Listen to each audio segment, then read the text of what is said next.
Chapter 3 Radio City Music Hall, New York. Patti Smith was in the middle of belting out Because the Night when Nicholas Young's cell phone began lighting up like a firecracker in his jeans pocket. Nick ignored the call, but when the lights came up after the concert's final encore, he glanced at the screen and was surprised to find one voicemail from his cousin Astrid, another from his best friend Colin Koo, and 5 text messages from his mother. His mother never would text. He didn't think she even knew how to text. The messages read, from Eleanor Young. For ? Said Nikki. Please call me back. Where are you? Oi, why don't you answer any of your phones? Ma have had a massive heart attack. Call home now. Nick handed the phone to his wife Rachel and sank into his seat. After the euphoric high of the concert, he felt like someone had suddenly knocked all the wind out of him. Rachel read the text messages quickly and looked up at Nick in alarm. Don't you think you'd better call? Yes, I guess I should, Nick replied. Let's get out of here first, though I need some air. As the two of them exited Radio City Music Hall, they hurried across 6th Avenue to avoid the crowd still milling under the famous marquee. Nick paced around the plaza outside the Time and Life building to make his call. There was that familiar dead pause for a few seconds, usually followed by the distinctive Singaporean ringtone, but today his mother's voice abruptly came into line before he was ready for it. Nicky, is that you? Yes, Mum, it's me. Can you hear me? Yeah, why did you take so long to call back? Where are you? I was at a concert when you called. A concert? Did you go to Lincoln Center? No, it was a rock concert at Radio City Music Hall. What? You went to see those Rocket girls with the kicking legs? No, Mum, it was a rock concert, not the Rockettes. A rock concert? Alamak, I hope you wore earplugs. I read that people were losing their hearing younger and younger now because they keep going to those rock and roll concerts. All those hippies with long hair and going stone deaf. Serves them right. The volume was fine, Mum. Radio City has one of the best acoustics in the world. Where are you? I just left Mount E. Ahmad is driving me to Carol Ties. She's having a chili crab party. I had to get out of the hospital ward because it was getting too chaotic.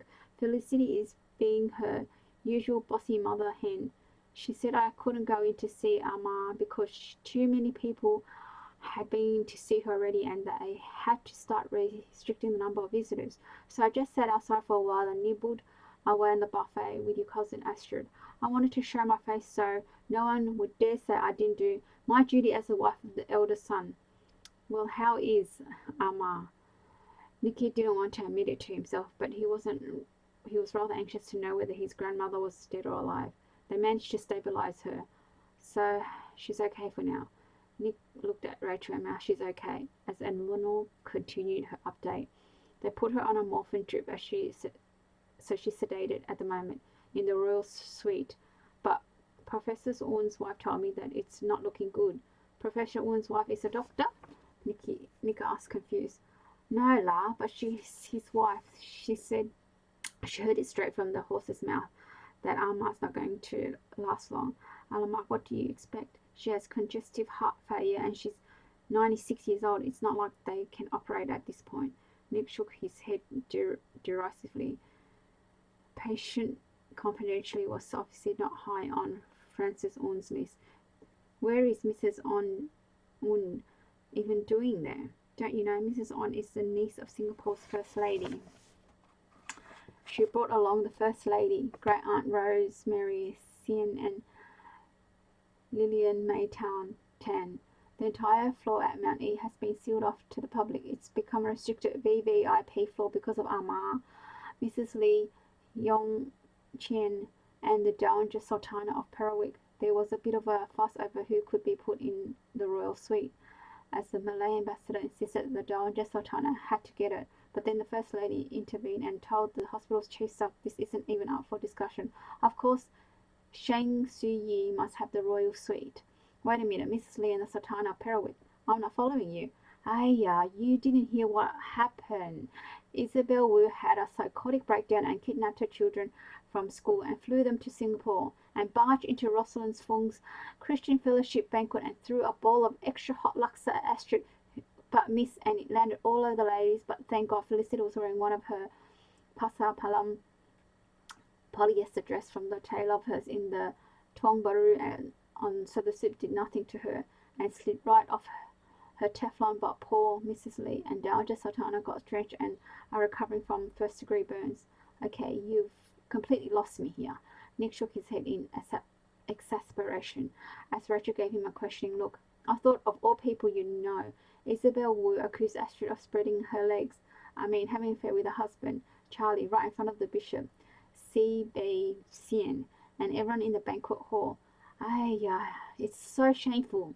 Now it's out in the open and all of Singapore is talking about it. Is it true? Is Astrid Charlie's mistress? She's not his mistress, Mum. That much I can tell you, Nick said carefully. You and your cousin always keep secrets from me. Poor Astrid looks completely shell-shocked at the hospital, but she was still trying to play the gracious hostess to all the visitors. Anyway, when are you coming home? Nick paused for a moment before saying decisively, I'm not coming back. Nick, don't talk nonsense. You must come home. Everyone is coming back. Your father's already on his way from Sydney. Uncle Alfred arrives in a few days. Auntie Alex and Uncle Malcolm have flown in from Hong Kong. And even Auntie Kat is coming down from Bangkok. And get this, surprise, all your Thai cousins are coming too. Can you believe that? Those high and mighty royal cousins of yours never deign to come to Singapore. But I'm telling you, Eleanor paused, glancing at her driver before cupping her hands over the cell phone and whispering rather indiscreetly. They all sense that this is the end, and they want to show their faces at Amar's bedside just to make sure they're in the will. Nick rolled his eyes. Only you would say something like that. I'm sure that's the last thing on anyone's mind. Eleanor laughed derisively. Oh my goodness, don't be so naive. I guarantee you that the only things going through everyone's mind, the vultures are all circling like mad. So get yourself on the next flight. This is your last chance to make up with your grandmother. She lowered her voice again. And if you play your card right, you might still get Thai Sorrel Park. I think that ship has sailed. Trust me, I don't think I'll be welcome. Eleanor sighed in frustration. You're wrong about that, Nicky. I know our ma won't close her eyes until she sees you one last time. Nick ended the call and quickly updated Rachel on his grandmother's condition in the Isabel Wu's hot soup incident. Then he perched on the edge of the plaza's reflecting pool, suddenly feeling drained. Rachel sat beside him and put her arm around his shoulder, not saying anything. She knew how complicated things were between him and his grandmother. They had once been extremely close. Nick being the adored only grandson who bore the young surname and the only grandchild who had lived at Thai Sorrel Park. But it had now been more than 4 years since they had last seen or spoken to each other, and it was all because of her. Su Yi had ambushed them during what was supposed to be a romantic getaway in the Cameron Highlands of Malaysia, commanding Nick to end his relationship with Rachel. But Nick had not only refused, he had uncharacteristically insulted his grandma in front of everyone, something that had probably never happened to this revered woman in her entire life. Over the past few years, the gulf had only widened as Nick finally married Rachel in California, leaving his grandmother and the majority of his large family off the wedding invitation list. This girl does not come from a proper family. Rachel still vividly remembered Su Yi's condemnation, and for a moment a slight chill went down her spine. But here in New York, Shang Su Yi's shadow didn't loom as large, and for the past 2 years she and Nick had been blissfully enjoying married life, far away from any family interference. Rachel had occasionally tried to see if anything could be done to mend the fences between Nick and his grandmother, but he had stubbornly refused to talk about it.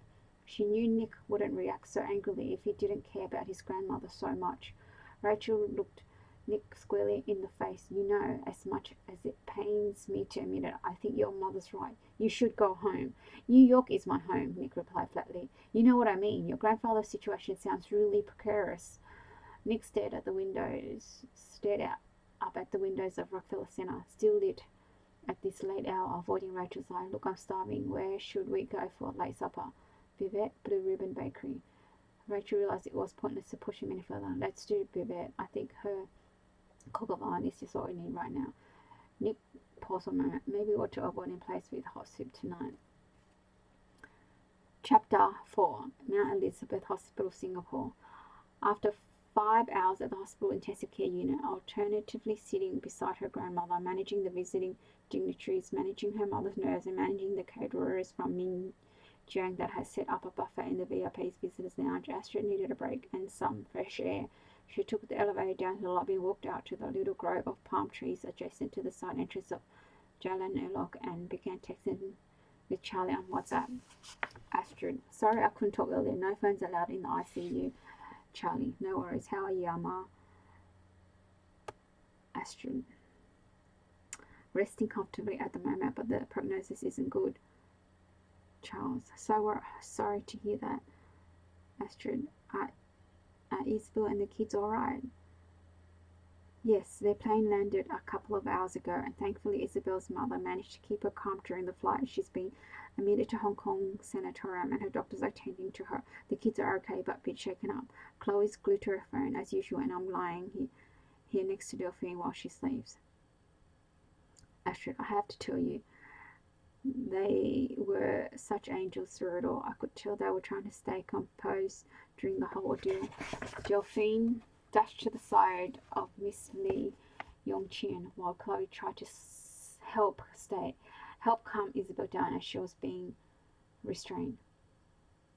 CW, I am so sorry for this. Come on, it wasn't your fault. It is my fault. Should have seen this coming. She was supposed to sign off on the divorce settlement this week, and my lawyers were pressuring her. That's why she snapped, and my security team totally screwed up.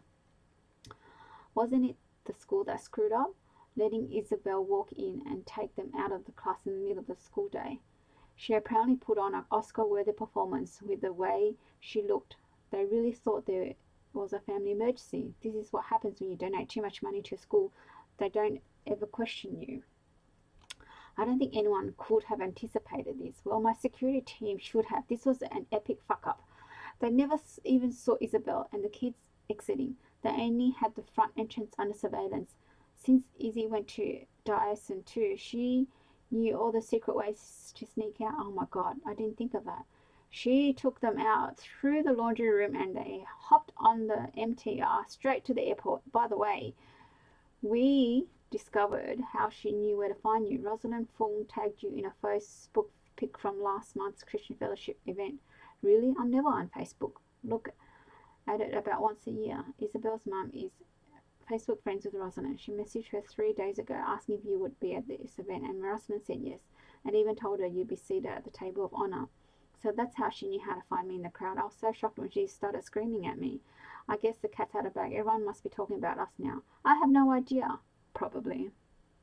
What did your mother say? Did she go ballistic when she found out about us? Mum said nothing so far, but I'm not sure she can even connect all the dots. When it happened, she was too busy dabbing tissue on Mrs. Lee and the Sultana, and then in the midst of that all, Amita Lee rushed up to us and said, haven't you heard? Your grandmother had a heart attack. You really had the day from hell. Not compared to yours. I'm sorry they had to go through this, seeing their mother in this state. They've seen it before. It's just never been this bad. I wanted to hug them. I wanted to get them out of there and fly them back to you myself, but it was total chaos with everything happening all at once. You need a hug. Would be so nice. I don't know how you put up with me, all the shit that keeps happening.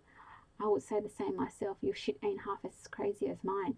Just you wait with Armand and the conditions she's in. I don't know what's going to happen anymore. There's going to be a family invasion this week and it's not going to be pretty. Is it going to be like Modern Family? More like Game of Thrones, the red wedding scene. Oh boy, speaking of weddings, does anyone know about our plans? Not yet, but I think this might be the perfect opportunity to start prepping my family, letting some of my close relatives know that I'm divorcing Michael and there's a new man in my life. Is there a new man in your life? Yes, his name is Jon Snow.